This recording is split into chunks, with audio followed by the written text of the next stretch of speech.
I said, hey, hey, welcome to the Man Cave Happy Hour.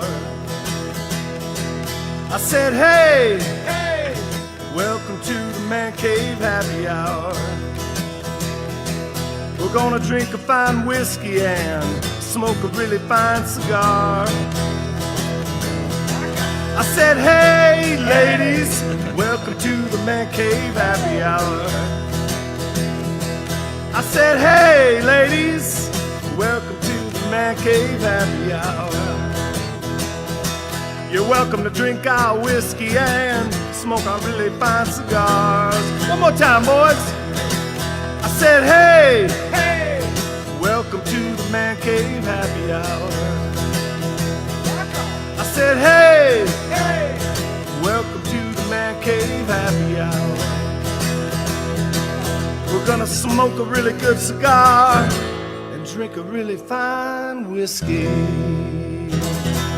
There you go. We are in the Man Cave Happy Hour. We're downtown Detroit. Once again, MusicTown, inside of the Hockeytown Cafe. And I'm Jamie Flanagan, along with... My name is Matt Fox. It is so good to be back here. Oh, my gosh. I love this place. It is the best toys. It's comfortable. Where do they get all those these wonderful chairs, toys? these couches? You know, kind of. I think it's just comfortable here. It is. It is. And today's special because we got an in-studio guest. Yes, we do. And Mike Forsyth from the Detroit City Distillery. Hi, guys. Hey, Mike. Thanks for being with us. Yeah, my It's pleasure. So good to meet you and have you here. Absolutely. We've been Good to be fans. here. We're fans, right? Good, And good. because we've Love that. been stalking you, and we've been hanging out in your house. And when I mean your house, I mean your bar. Which is, I have a very good bar at the house. I bet you do. But yeah, we're just enamored with the Detroit City Distillery. It's just such a great concept. The space itself is so cool. And then I've talked to a few people at your bar, and it's just like such a great story behind it. And I just like, we got to share this story. We got to hear about it. Mm-hmm. So the Detroit City Distillery, how long have you been doing what you've been doing here downtown Detroit? So we just turned 4. Okay. So we had our 4-year anniversary just after Labor Day. All right. So that's Congratulations. Thank you. Thank you. That's, We're still here. Still alive. Yes. Made it. good. That is it. So what led up to, what got you to that hey, because there's like 5 or 6 of you guys, right? Yeah, so there's 8 of us, actually. There's 8 of you. What got the 8 of you to go, we should make some whiskeys? Yeah, so it's a fun story. So there's 8 owners. I've known all the guys except one since 3 years old. Oh, my God. Okay. So we all grew up in a little town called Bath, Michigan. All right. Just north of Lansing. B-A-T-H-E? No, just like a B-A-T-H, bath. all When you right. smell bad, take a bath. All right.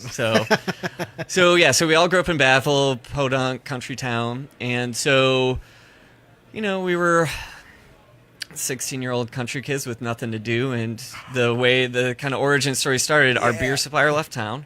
The internet had just been invented. That was the bad one out of the group.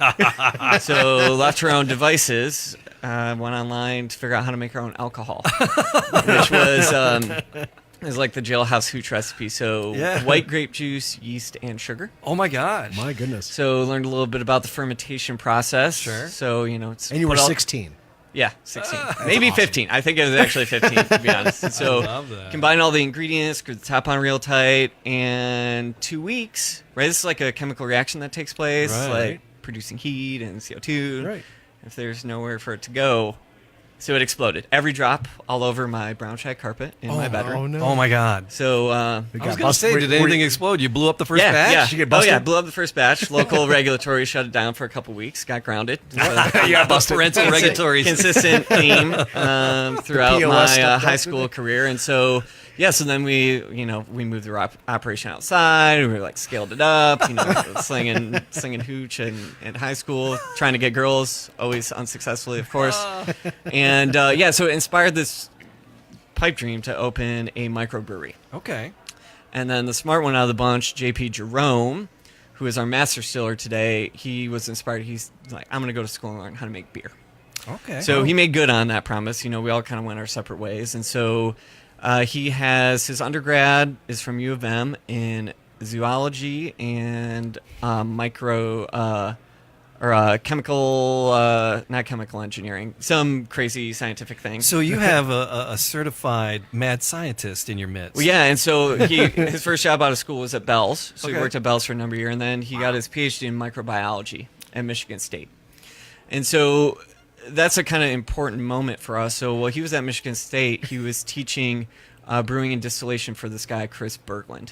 Okay. So Chris is the father of the craft spirits industry in Michigan. So he wrote the legislation that makes it a very favorable state Okay. to produce and sell in, and built this giant distillery off campus and started the artisan distilling program. Oh, It's my one of the goodness. leading R&D facilities in the world for spirits. So like if Jim Beam Yes. is working on something new, they go to MSU to do it. Diageo, like some of the big boys, which is great because they pay the bills, Yeah, and then yeah. the little guys like us basically use it as an incubator to get started. Right. Wow. And so it's a very time and capital intensive business to start. Sure. And so JP was teaching for Chris and working at the distillery. And so we went up to a bachelor party, and JP's like, this brewery thing's been done. Let's open a distillery. I'm working at one. Mm-hmm. And so we got drunk all weekend, and it sounded like a good idea. And So as how the long story concludes, so Yes. the distillery happened. The wedding never did. Ah. So true story. He's happily married now. Okay. Just had a second kid. Just moved back from Very nice. Chicago to Ann Arbor. So we're happy to have him back. And So it's like kind of a go green, no go blue. Who cares? Just drink Yeah. bourbon. yeah, basically, yes, yes. Whiskey is a unifying force at Detroit City Distillery. For sure. It is a divided house. So you have an array of whiskeys, and you have a couple things new on the horizon right now. But 4 years ago, when you opened, what did you open with? What started? Yeah, so we had three spirits. So we started with what I would kind of describe as a new American whiskey, bloodline whiskey. It's three different types of wheat, three different types of barley, Okay. and we actually just brought that back, which Okay. we'll talk a little bit more about. Yeah. We had a bourbon called Two-Faced Blended Bourbon. Okay. So it was our bourbon, which was very young at the time, Mm-hmm. blended with a 6-year bourbon that we sourced from a place called MGP. And, there's a lot of craft distilleries out there right now that are just buying mass-produced bourbon and putting it in a fancy bottle and calling it craft. So we decided to be real honest with it because, we're from Detroit. Two-Faced, Right. Yeah. Yeah, and so two different bourbons, and it was also, if you kind of knew the industry and knew what was going on, it was kind of calling everybody out for lying about what was in the bottle. I love, so, love that. so just being honest, you. right? Thank you for that. It's You the know, Detroit way. honestly. And then we had Yeah. a vodka that was made from corn and barley, distilled once from scratch. Tasted like tequila. We loved it. Okay. Everybody else hated it, so we ended up changing the recipe. All right. And so that's how we started. And then we started adding gin to the mix, and then our bourbon came of age. Now that's Butcher's Cut bourbon. Yeah. And now we're just making basically whatever we want to drink. Right. So Which is a 'cause- lot of whiskey Yeah. right So now. when you had the idea, it's like, okay, let's make this. You got to barrel it up for at least 4 years, So 2 years, 4 years. So this is a common misnomer that, bourbon has to be of a certain age. So bourbon by law has to be majority corn, Yeah. so 51% corn or more. It has to be aged in freshly charred white American oak. Yeah. You could technically put it in the barrel and take it out, and you could call it bourbon. Okay. So the other theory kind of is the longer it sits in the barrel, the better it is. Right. So I do think there is some nuance to that, right? So, Sure. 10 years ago, you had a bunch of old, legacy Kentucky bourbon distilleries, and, bourbon could only come from Kentucky, and it was only good if it was old, Sure. right? Yeah. Because that's all they had. That was just only only 10 years ago. yeah, that was the Yeah. only game in town, right? Yeah. And Yeah. so now with the craft movement, I think folks are really starting to appreciate younger whiskey. We take a lot of pride in sourcing everything from Michigan and Okay. where we source it from, and you taste more of the nuance of the grain when it's a little bit younger. And so if you use really good ingredients and make really good young smooth whiskey, you can taste a lot of the nuance and a lot of the flavor that comes with the grain itself. Yeah. And so, we're Detroit City Distillery.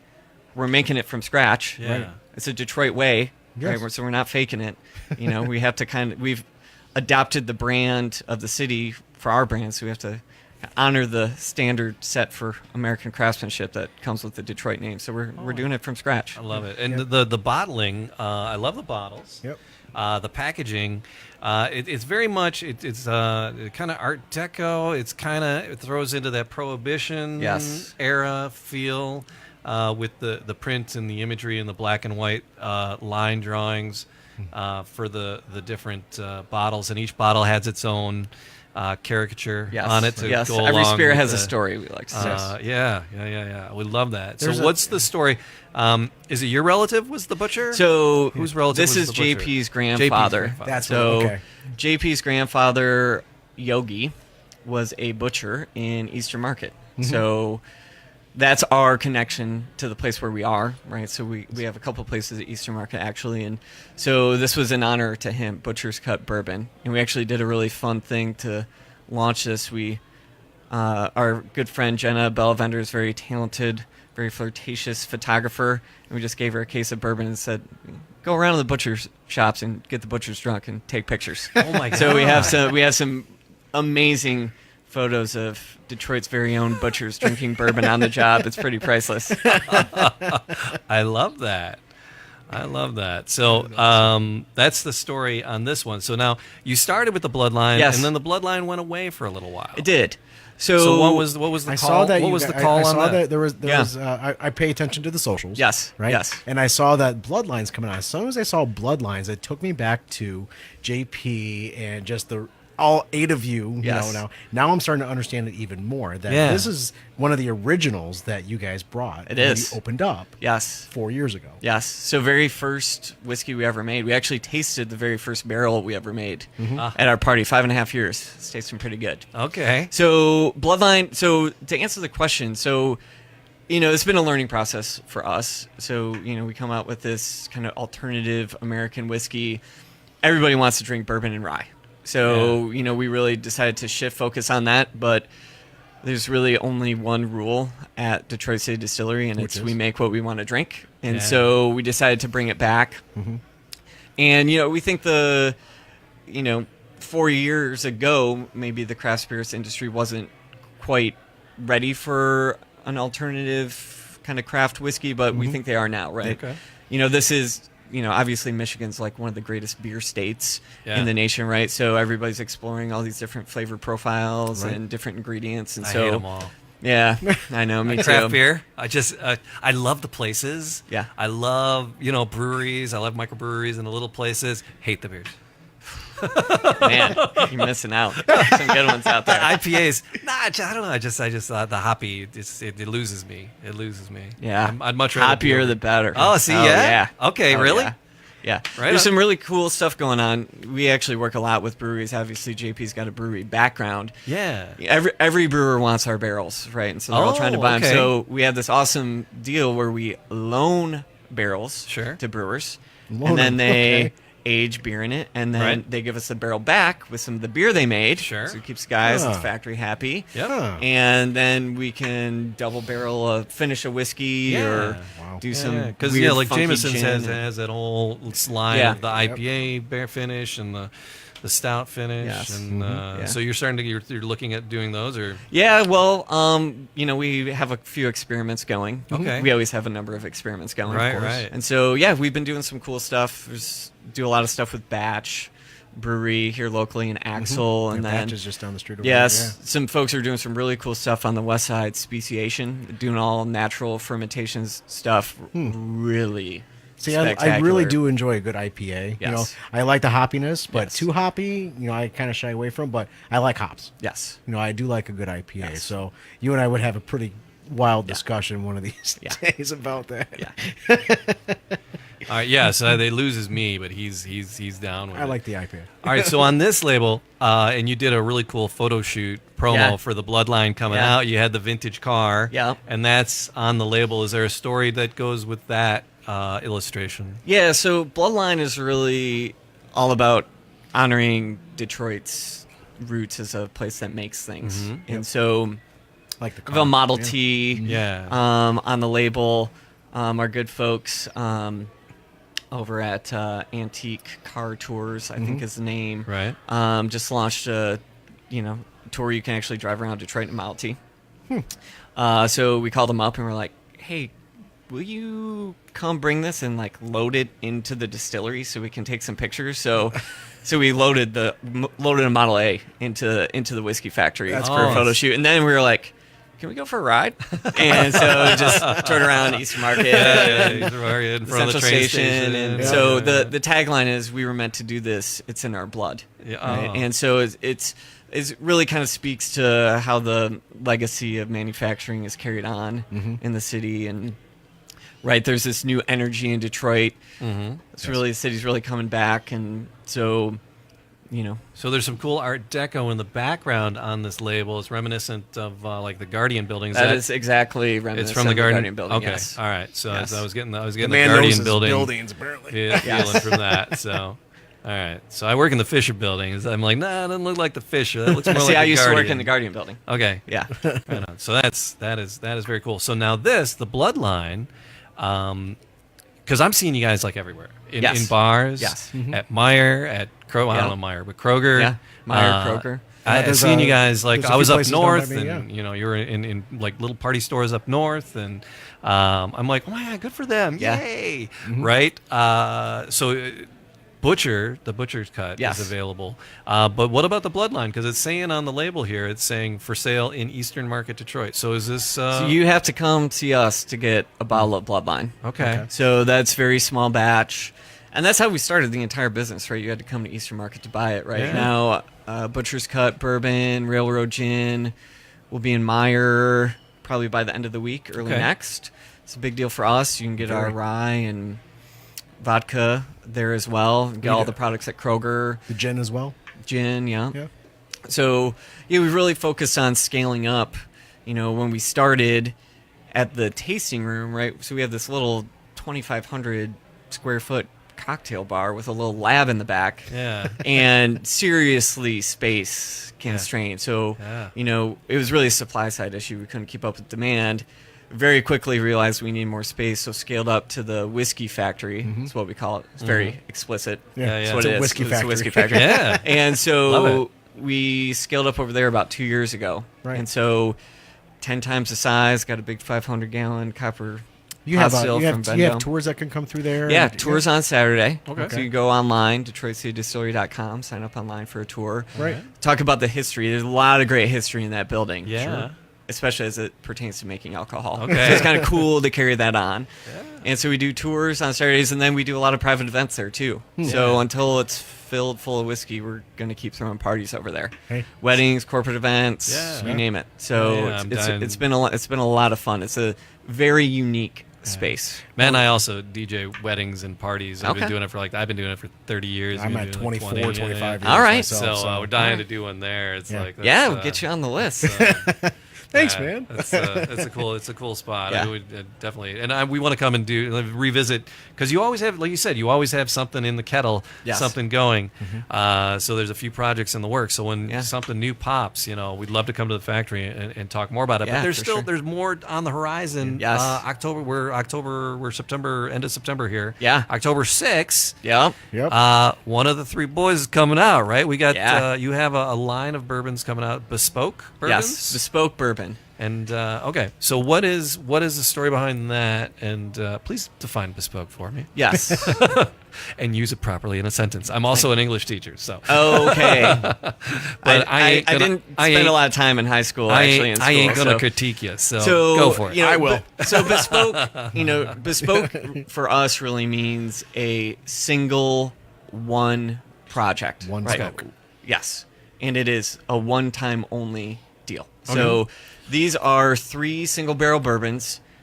It's the only barrel we're ever going to make. You're making me nervous. Yeah, and when they're gone, they're gone. Oh, So this first one coming up on October 6th is probably the best one and is probably going to be the hardest to get. Because the word bacon's in the title. Smoked bourbon. Oh, it's smoked? There's not bacon? There's no bacon in it. Oh, maybe I was You just can wishing. You're just making bacon shit up while now. drinking it. Maybe I was maybe the bespoke. I don't know. I was just so- excited. I was like, oh my god! It sounds, but it just sounds. Yeah, so we just did a 30-gallon barrel. So you said it was going to probably Really? be the hardest to find. Yeah, there's probably gonna be between 100 and 120 bottles. Hopefully, I know a guy. Yeah, well, so Put an order in. my suggestion is you come on October 6th Yeah. and grab a bottle, maybe two. Wow. What time do I need to get in line? Yes. So the thing too is, so the packaging we did for him was really cool. Is it like etched on the glass? Is Yeah, it- so it's printed on the glass, and so there's an image that spans across all three bourbons. Yes. So it's a farm scene. So Okay. this is That's really for awesome. us, kind of paying homage to the origins of whiskey, which is the farm, right? Right. Because we all kind of grew up as farm boys, and so those are the things we really care about. So there's some really good 2-row oak smoked barley that Pilot Malt House did for us back in the day. Pilot Malt House is actually not around anymore. So this is a whiskey we couldn't even recreate if we tried. Oh, wow. So it has a really nice subtle smokiness to it. Rounded out very, very well. Corn, rye, so it's got a little bit of spice and How smoke old's it to gonna it. be? So it'll be 2 years. Okay. Wow. When it goes in Okay. the bottle. Coming up in a couple weeks. Right. Yeah, That's- yeah. Where's you're- time you're going? 3 weeks Tick- out, man. tick- Yeah. TikTok. And Yeah. so we actually have a lot of stuff going on the gotta first look at my week calendar of for October 6th. October. So October is Saturday. also Cocktail Classic. So that is Detroit's cocktail party for a week. Yeah. So Yes. we have a couple really cool collaborations going on. I guess I can talk about it. I guess it's public. So we're actually doing a couple gin collaborations. We did one with Otis Supply Yeah. up in Ferndale. Developed like a really beautiful kind of spice forward gin. So they're coming to take over the distillery.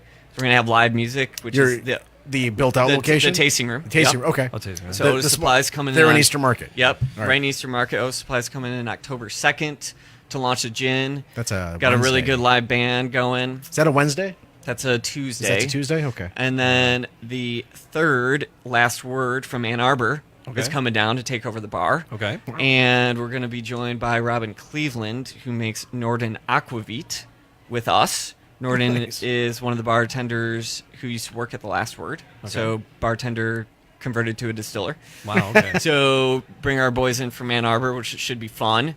Thursday, we're doing gin dinner with Chef Tom Lentz over at the Foundation Hotel. So we actually made a gin with Tom, Wow. which is spectacular.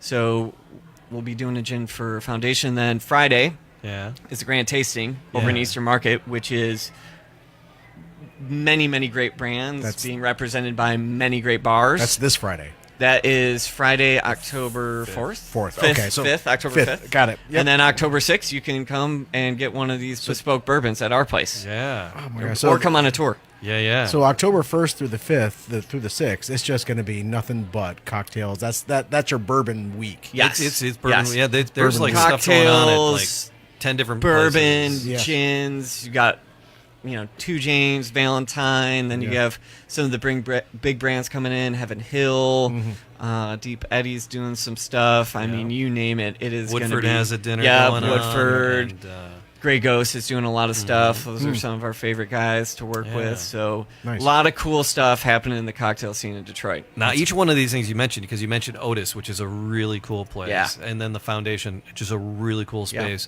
But the tasting room is a really, really Yeah. cool space. Yeah. And that goes back to the Eastern Market roots, because Yes. part of the building that the tasting room is in Used to be was the one of the butcher butcher places. Yeah, it used to be Yeah. Old Slaughterhouse. Yeah, so that works in so well with So the it butcher's really, cut. one of the things when the bar itself, Yes. the actual bar, Yes. you found that. We did. Where did you find that? So You found that in, we found that in a vacant storefront on Broadway Street. Yeah. Ironically, right next door to Henry the Hatter, who just moved in next door to us in Eastern Market. Yeah. So someone in the universe is watching out for good things landing in Eastern Market. Yeah. So because the and bar it feels like it was in the space the entire time. it really does. It fits Yeah. perfectly, but you had to cut the thing in half to get it in there. Did you? Yeah, not? yeah. It Yeah. was an interesting transport. All the boys at the recycling center here in Detroit helped me muscle that in. And then we just found another really beautiful bar in a carriage house in Indian Village, Okay. Really? which is now upstairs in the Rick House at the Whiskey Factory. Oh wow. So that actually came from Herman's Saloon in Southwest Detroit. But always really zany, weird ways of finding these old bars. Yeah. It's just they- it's a piece of art is really what It it comes really down is. to. Yeah. You know, It and really it is. fits in that space so well. And the space itself, it's just it's brick wall, and it's the Art Deco stuff that you have coming from the ceiling. One of the chandeliers, you just get mesmerized by looking at it. Yes. You know, it's just a great spot. Great you. spot. Thank you. It really is. Well, and then the things coming across the bar Yes. are little pieces of art Yeah. Oh my as gosh. well, because the craft cocktails, it's the mixes are just phenomenal. Yeah. It's we were just enjoying. My wife and I came to just kind of do a little recon. We're checking it out, and she's very particular, and she's like, "Oh my god, I can come back here." She goes, "I love this." And she's like, if she's like doesn't like it, she'll be like, "Screw that, you go back on your own," you know. And she's like, "Oh no, we're coming back here, and we're bringing friends." And I'm like, "All right, I'll let them know."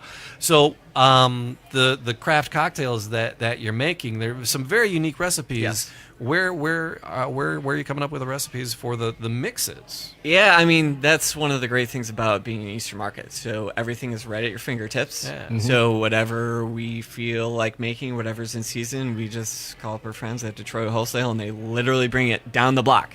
Right. It doesn't show up in a truck. They bring it down on a forklift. So yeah, so the bartenders, we've been fortunate to have a lot of really great bartenders over the years, and they've come up with some great drinks. And there's always some inspiration, song or a band Right, or a girl or a boy or Sure. whatever. So and it's always fun naming them. Yeah, too. yeah. What are some of your favorite? What's one or two of your favorite So cocktails at the bar? one of my favorites, and I would say I share this with many of our faithful fans, is the Rye on Fire. Okay. So that That's, is I think our we did try that. Yeah, that's our rye whiskey. It has a mango habanero syrup that we Yes. made, Okay. lemon, ginger, and honey. Yes. We're actually canning that cocktail Oh. for Eastern Market After Dark, Okay. which is coming up this Very soon. Thursday. Yes. Yeah. Which this is like Thursday. the biggest party of the year, Yeah, yeah. especially for us. Yeah. So that's one of my favorites, and then, that's kind of a new cocktail that we made. And then, I like the classics too. I'm kind of a dark and boozy guy, so I like Negronis with our barrel-aged gin is really good. I like old fashions. The Bloodline makes a spectacular old fashioned. Okay. Manhattans, those sort of things. Really good. We make a really, really good last word with our Peacemaker gin, Okay. which actually has white pine and blue spruce from my family farm. So I planted the pine trees about 30 years ago now. And so it's That's- cool because we try to develop cocktails that highlight the spirits, and Yeah. then you get to try them in some standards and some classics and kind of see how the whiskeys and the gins really shine through. It's nice you're willing to fun with share some of the recipes too, because Yeah. there were like some coasters with the recipes on 'em. Oh, yeah. And so it's neat because when you take it and you take it home, you can kind of try to replicate it. Yeah. You don't have as fresh of ingredients, Yeah. but that's amazing. So the ingredients are important. So what are the ingredients in the bespoke, right? You got Yes. the three coming out. So what's the difference between the three? What's on the so horizon? the first one's a smoked Okay. bourbon, right? So that the focal point of that is that 2-row oak smoked barley and then corn, of course. Red corn's the main ingredient for bourbon, so that cuts across, and then some rye in the smoked, and then we have a 4-grain bourbon, which is probably my favorite. Okay. So that is corn, wheat, rye, and barley. All right. And then we have what I'm calling red bourbon, which is a bourbon finished in a red wine barrel. Wow. So that's our Butcher's Cut bourbon, finished in a red blend of Merlot cab barrel, which actually, we did a little partnership with Fieldstone Winery up in Rochester. So we sent them a bourbon barrel. Yeah. They aged the wine in it, and then they send it back to us, and then we aged the bourbon in it. Right. Okay. So a lot like a going on in that barrel. cross-contamination of So really really great stuff happening. beautiful red hue, and you get some, there's some like plum and blackberry that kind of hints through the nose, Okay. and then that balances really well with the spice from the rye. So Yeah. that one's a really beautiful one. And so So- that's, that one will have about 240 bottles because that's That's a the full second one? 53-gallon barrel. That's the second one that's coming That's out. the third one. Third That'll be one. out in Okay. December. Okay. 4 grain will be out in November. All right. So Bloodline. What is? Let's crack it. Yeah. May Let's do we? it. Yeah. All right. And then so tell us what's the mash bill on this, right? What's going on in the Bloodline? Yeah. So that is 60% wheat. It is, and that's 3 different types of winter wheat. And then there is 30% raw barley, 33% raw barley, and then there's a little bit of 2 different specialty roasted malted barleys. Wow. So that is specialty malts are like the secret sauce of craft beer. Okay. And so that's one thing that JP brings with him from the beer world, and so it really helps elevate the flavor and nuance of some of the grain. Right, so we have a caramelized barley malt in there, and that's not a caramel flavor. It is, like when you caramelize something, like, bring the sugars out by toasting it. Okay. And so really beautiful sweetness to this. You'll notice when you drink this, there's some really nice butterscotch and chocolate notes to it. This is like a really rich, flavorful whiskey. Just to take that original whiff of it, yeah, I got that butterscotch almost immediately, because when you said it and I smelled it, it was a bam, it was right there. Yeah. And we were drinking this with Chef Tom a couple days ago, and so he's like, this smells like fresh green coffee beans, and there's a little hint of green pepper to it. Which is what, I mean, he's a Michelin star chef, so the guy's got right. the most amazing he's nose got possible. He's got a palate. So it's always interesting to see how different people react to it.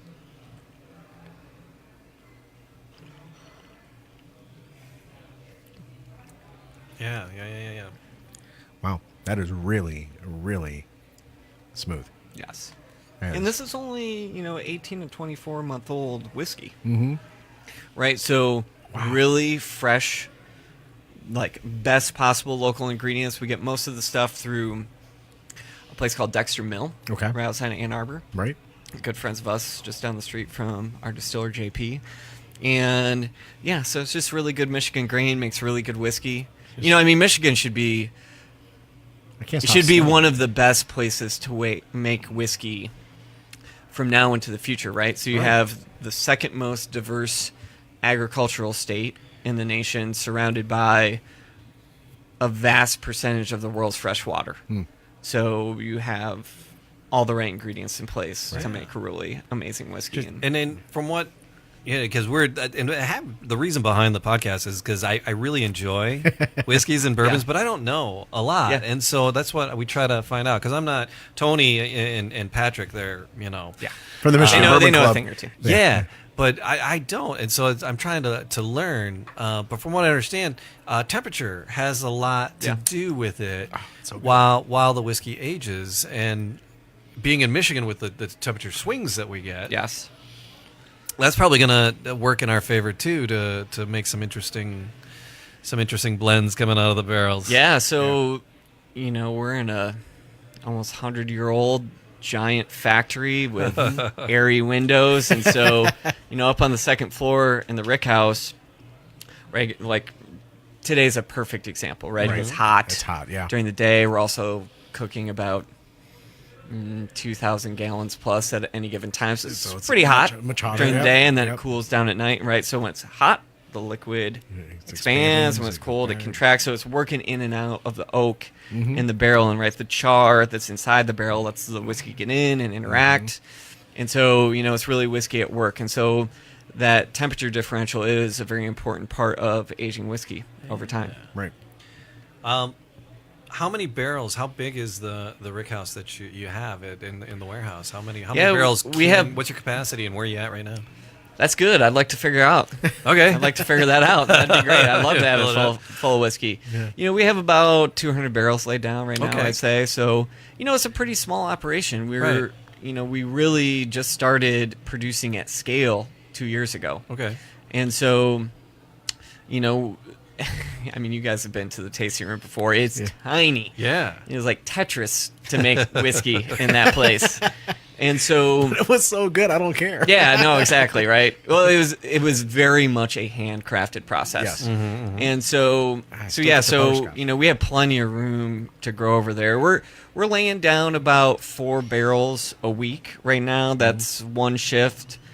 Earlier in the year, we were pulling 2 shifts and laying down 7 to 8 barrels of whiskey a week, which is about all we could do. Right. So are you in there mixing and barreling No, and bottling, or how many of you 8 guys are actively involved? Yeah, so JP and I are the guys doing it every single day, and so we just have 3 folks working on production, and they're working from sun up to sundown, and yeah, and I mean you just kind of you're cooking grain and fermenting mash and firing up the still, and so we just added a couple pieces of equipment that are gonna amp up our production by a couple barrels a week, which we're excited about.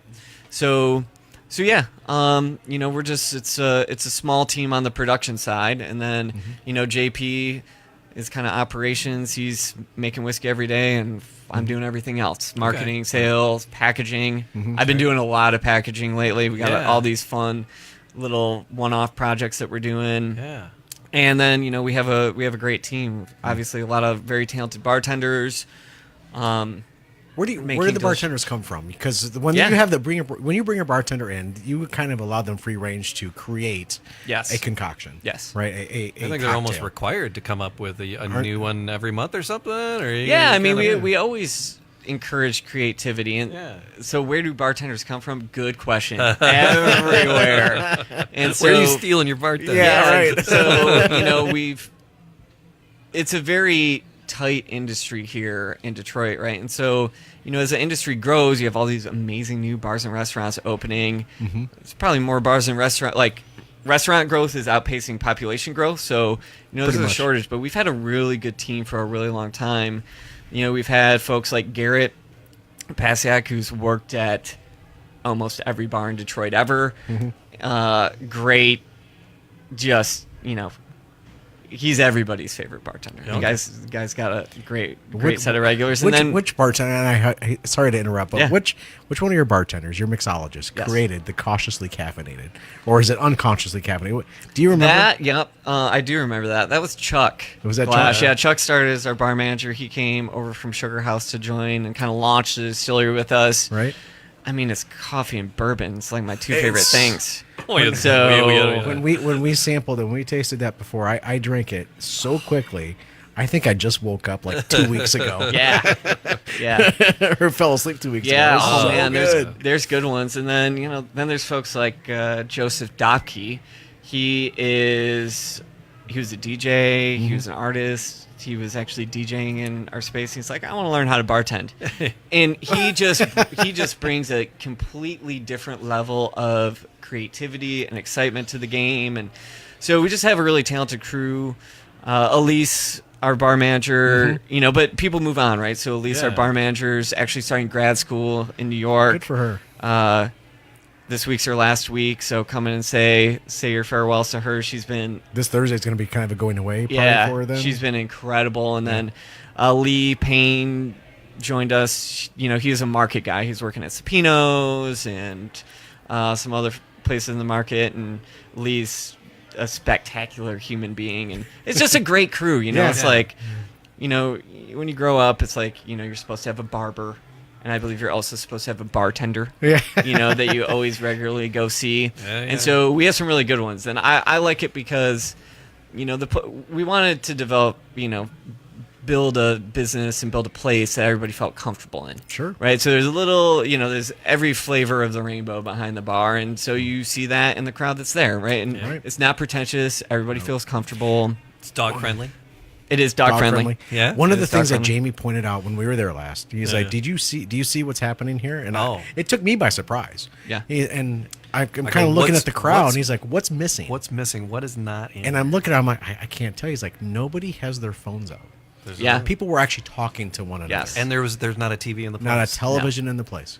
No. So, it is very, people friendly. You just go in there and you just relax and have a great conversation. Put down damn technology Yeah. and talk to some human beings with great beards. Yes. Well, we really have crappy cell reception in there anyway, so it doesn't really work. Right on. So people just gave up. Yeah, and it's very bare bones, right? So, I wanted to develop a bar that was essentially, the place I wanted, which was a dive bar with really good spirits. Yeah, And but people want food, right? Yeah. And there's so much to talk about. Yeah. we got to get back to this too. But so the cocktails coming across the bar are just amazing. There's so many unique and special things, and they're changing all the time. Yeah. But then you've started doing these pop-up kitchens. Yeah. So that's kind of a thing happening now. Are the It's not geisha just girls not married? just the food trucks, I but don't think so. you got chefs without a home, Yes. basically, and they're going to different places and they're cooking in different places. And we're Yes. talking about the geisha girls Geisha were there girls, yeah. the night we were there. The sushi that they brought out. There was is it a Filipino night? Yeah, Cucina's tonight, Jay Marietta. That was the night Colleen and I went, and she's like super fussy.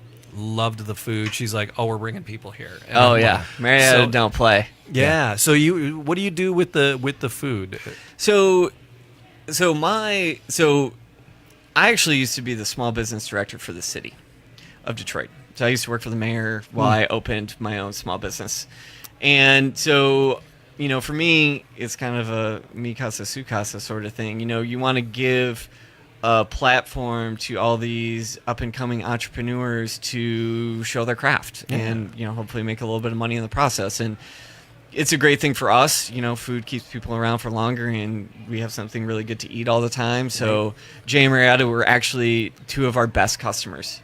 Marietta is a very talented cook. She originally hails from the Philippines, so it's a really amazing home authentic. cook, like authentic. kind of Filipino street food. Yeah. And then the Geisha Girls are on Wednesday slinging delicious Oh my gosh. sushi. Yeah. It's like Oh, yeah. comfort sushi. Oh. I was never a big sushi guy until I had sushi about 15 years ago. Started getting back into it, but then I had the Geisha Girls, Yeah. and I became the biggest fan. Yeah. And so we have a new group coming in, Iria Occasions, on Fridays. So it's what I would kind of describe as island fare. They made a shrimp and lobster po' boy that I still think about it. I ate it like 2 months ago. Blew my mind. Okay. It is incredible. And they definitely they're big around town, and we'll have a couple more coming up as well. And Saturday you come down, check out Easter Market, you buy a bunch of food, but you come in and start drinking a lot of cocktails and lose the rest of your Saturday. Yeah. Bobian Foods is right next door, so they deliver. You can just text and they'll bring you over food. Ah. It's a very dangerous situation after a couple of Bloody Marys. So it's good. Yeah, we like to work with other people. But that's nice, and you don't have to have a kitchen, right? No. And you don't have to do all that. That's not the idea. Yeah. So that's because a kitchen is. I mean, it's important for a bar, Right. But it's a. The amount of food truck, Sometimes the it's food a truck industry wash, that's you know, coming as into far Detroit as- right now, Yeah. you're taking advantage of that. The partnerships that you're creating there, Yeah. it's just phenomenal. Yeah, we have a very small prep kitchen that works completely fine for that sort of stuff. A lot of it's prepped in commercial kitchens off site and brought in and that sort of stuff, and so it's good. Running a bar is hard enough. I don't want to run a restaurant too. Yeah. And so the distillery is like 5 business in one. So adding a restaurant to the mix is not in our future anytime And soon. you don't want to get away from your craft, which Exactly. is creating Yes. a concoction, a whiskey, a gin, a rye that is Yeah. going to be fun to drink. Yeah. Honestly, because I'm still getting butterscotch. I'm Yeah. still getting butterscotch from the bloodline. It's green when afterwards. I wouldn't have called it green pepper. Yeah. It's just, I don't have that. People, it's pencil shavings, and they actually, Sam's here too. Sam's still here hanging Hi, out. Sam Nork, but Sam can't drink anything yet. No. So one She's day, been Sam will ply you with bourbon. But Yeah, your 21st is going to be wild. Let's just say. so it's like people, it's burnt erasers and pencil shavings, and it's like they come up with all these flavors and things. I'm like, it tastes a little green to me. It's like not bad green, but just a fresh green. Yeah. And that chef said, green pepper and light this, and I'm like, okay, I'm not that advanced. And something else we found in our discussions with Please. people has just been, should you put ice in it? Should you water it down? Sure. Should you mix it? And the one guy from Tandu, Yes. he was like, drink it the way you like it. Yeah, I could not agree more with that. You know, statement. if you want to cut it with water, cut it with water. If you want to, throw ice, you want to drink it straight, drink it straight. You know, and you guys and the mixes you guys do are just One thing we did learn, raved, though, but I like personally, I will add an ice cube or a couple drops of water to something, but I always have to try it neat first. Yes. Because that's where you get the biggest flavor. Yes. And then you can tone it down if you need to Absolutely. expand it that much more. Absolutely. So, but the bloodline neat right now is blowing my mind. Good. Yeah, It really is. Good. So, and again, you guys are things on the horizon, looking at things. What are have you had anything that just like failed? Besides the first one that blew up in your bedroom. Yeah. Well, I would what other fails I would say have you the had? first. Well, so everybody likes something different. Yeah. So Okay. So our first batch of vodka we ever made. Yeah. So I would say 9.8 out of 10 people hated it. Okay. And so we submitted it to the American Distilling Institute Craft Spirits Competition. It won third best craft vodka in the nation. It got 2 perfect scores, and everybody else failed it and was like, this is not vodka. And somehow that ended up third. And so, The Russian judge. Right. Yeah, well, probably. I mean, it just... Oh, yeah, vodka, Russian judge. It just had too much flavor, right? The more times you distill something, Yeah. the less flavor you're going to have. Okay. And vodka, you distill to such a high proof, right? You're distilling it to like 95+% alcohol. So there's very little room left of any actual flavor. Right. Right. So it's essentially pure alcohol. Right. And so, for us, having something that was distilled once from scratch, like it actually had a little bit of like almost like cloudy flavor to it. It tasted like tequila, which I really love. Right. The bartenders all loved it. But everybody wanted a more traditional, super clean vodka, right? So now it's 100% corn. It's distilled 7 times, so it's got a subtle sweetness to it, silky smooth out of the freezer. But, we also proofed it at 88 proof because we don't know what the point of is, having a cocktail you can't taste anything in. Right. Right? So it's a little bit more powerful. Get lit. What are you talking about? Yeah. So, it's a little bit more powerful, but... Did I use that word incorrectly, Sam? No, you used it right. It's Oh, just fair weird. play. Oh, okay. she's our check for the lingo. Yes. So some flavor in it. Yeah, You gotta so it leave has some flavor in bit. it. And, Tito's is 100% corn, 6 times distilled. So, it's a similar thing. I think, a lot of folks are, appreciate some of the nuances of it. They appreciate that it's Michigan made, that sort of stuff. And, a lot of folks now, too, I think vodka drinkers in particular, are starting to explore gin. Yeah. Because, I mean... That's the next evolutionary step. Yes. Because I love my bourbon. I Yes. truly do. But, it's time to start expanding my palate a little bit Yes. more. So I More actually... bourbon. Duh. We gonna fight? No, but you're going to expand your palate. I want to expand my palate just that much more. Yeah. Just one more thing that I can, try. If I like it, I like it. If I don't, I don't. Yes. So I need to keep trying something. Gin is there's an infinite number of possibilities for gin, and so we're 2 blocks away from Germac, a 100-year-old spice company. It's like our candy store. So we walk in and we're like, "What do we want to turn into alcohol today?" And so, even And a lot of that's Michigan sourced. a ton of it is. Yeah, So yeah. I mean, even the first edition of the gin we did with Chef Lance, we actually drove to a farm and I picked botanicals by hand, and then we distilled them over the next couple days. So he was doing a dinner out at Seedling Farm in South Haven, and so we went to the farm and picked some botanicals. And so, some interesting stuff, that was actually farmed, some stuff that was growing wild. And, now every time I grew up in the country, so now I walk around and I'm like, I wonder if I could turn that into gin.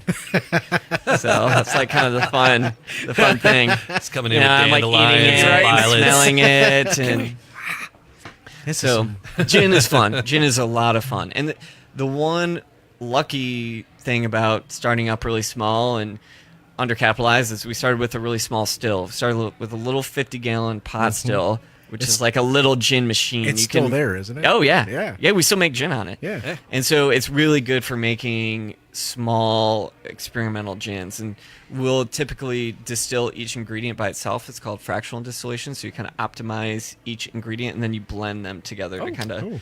figure out the exact recipe. So yeah, so we still use it. I mean, it very much is a lab. You know, that's Right. how I describe it in the back now. So we do a lot of experimenting back there with gin. So the let- fun kind of science. Yeah. Not as cool as English, but No. Fast But, forward for me yeah. real quick. Yeah. 5 years from now, Yeah. Detroit City Distillery. Yes. Where are we going to be? Good question. So, you know, we'd love to be a household name throughout Michigan. We'd love to be on every shelf of every bar and every liquor store in Michigan, right? So we're really trying to take care of home first. Sure. This year's a really big focus on full-on state takeover in Michigan, which is going quite well. Yeah. And then, you know, we'll be expanding into several other probably urban markets throughout the nation. So we're in California right now. We'll be in Chicago down in Q1 of next year.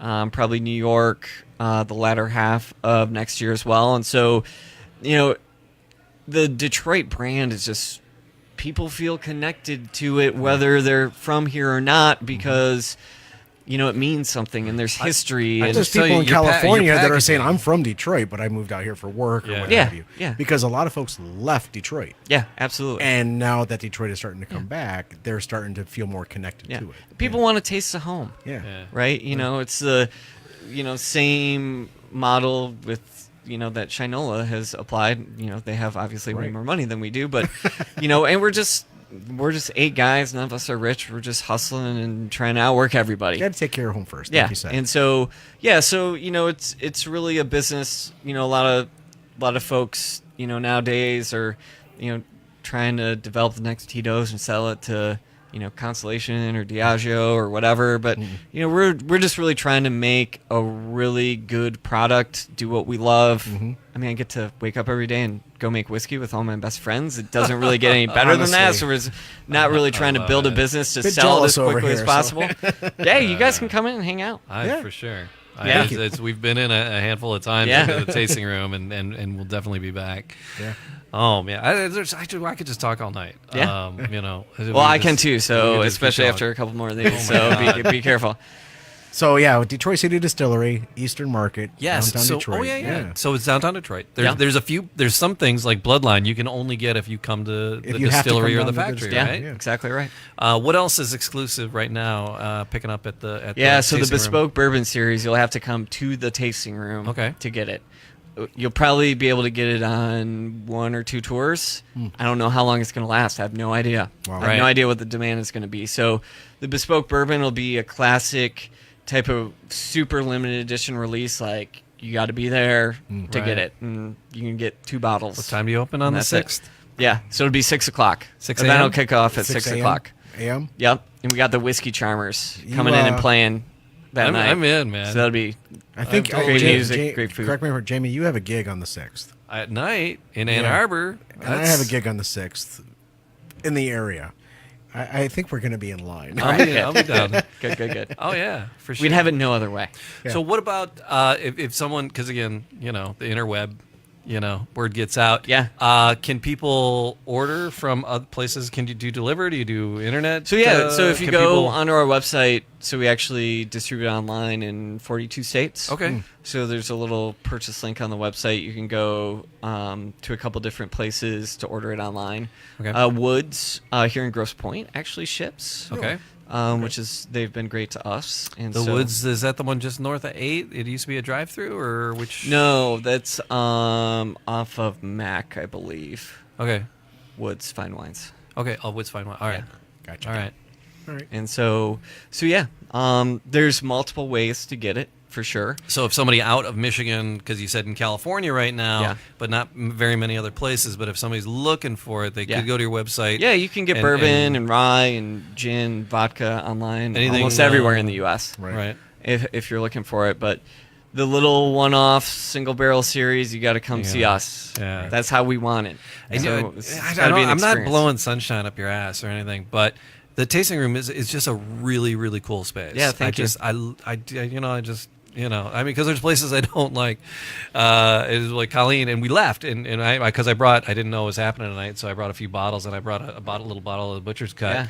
Yeah. At home, we have some of the vodka. She bought and she didn't do that because we were at another local distillery, and she's like, I'm not gonna clean my brakes with that. You know, she's fussy. Yeah. Right. And but we were leaving. She's like, you're buying me a bottle before we go. Nice. And so we got that in the cabinet at home. That's great. So yeah, we got it when we were down there. So, but nice. You should come out this Thursday. Easter Market After Dark. It is wild. It's Meet the Teacher night.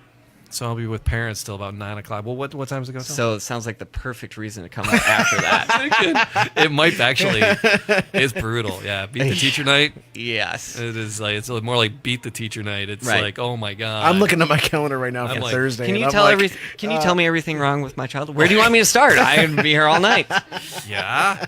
Can you tell me? No. Yeah. So, but Thursday night's it's a pretty big event down there. Yeah, so it's a party across all of Easter Market. So all the artists come out after dark, and everybody's having a party. It's a really cool night to experience the market. Very different than you would experience the market on a classic Saturday. Yeah. So if we were to show up at say 7:30, 8 o'clock, Yeah, Party's we go ready. till 4 a.m. go to 4. Okay, I'll Maybe see Jamie at 9 I p.m. might have a that sick evening. day. I might be looking for a sick day. Yeah, yeah. Thank you for that. Yeah. No, Sam knows. Sam was one of my students. She's like, he doesn't take sick days. Yeah, you do.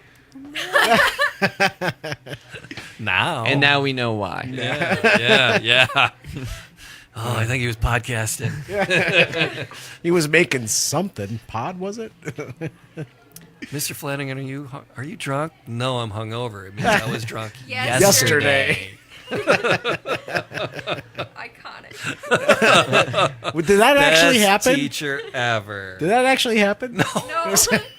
That's a school rock Yeah. quote. Right. Yeah. We live our lives through movie quotes and song lyrics. So. Nice. Oh, so online, right? It's just DetroitCityDistillery.com. That's right. Easy peasy. Yeah, man. easy. So, oh my God, thank you for coming. Yeah, thank you. I just and thanks for the pour. Yeah, I appreciate it. Anytime. I was actually going to ask, can I have another pour? Yes, absolutely. And so Annie, again, one of my former students over there too, and Ryan running stuff here at MusicTown inside Hockey Thanks, Town, guys. downtown Really Detroit. appreciate Yes, it. thank you for guys are spending your awesome.